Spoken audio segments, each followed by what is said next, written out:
Thank you for joining us this week again on A Look at the Book. It's been a wonderful week of daily devotions. Let's today talk about an antidote for anxiety. My dinner was rudely interrupted one evening with a piercing toothache, and I knew I would need to see my dentist.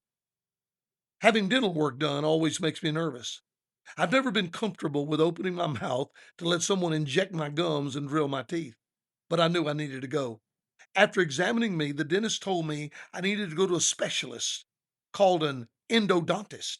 Of course, I knew that moment that I was going to have invasive things such as needles, drills, and sharp instruments going into one of the most tender spots of my body.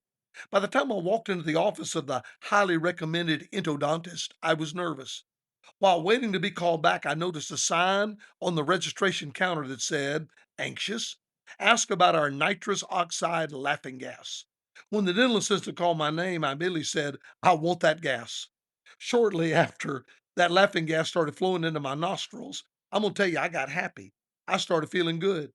When the endodontist said, "Okay, I'm sticking the needles in to numb you now," I was actually laughing and thinking, "Bring it on, doc. Hit me with your best shot." My anxiety had completely disappeared.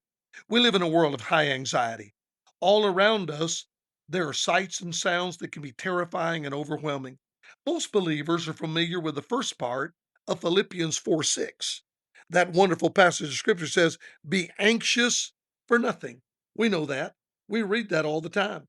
But we often forget the rest or omit the rest of the verse that tells us to lay the anxiety at his feet by praying and giving thanks for goodness to us.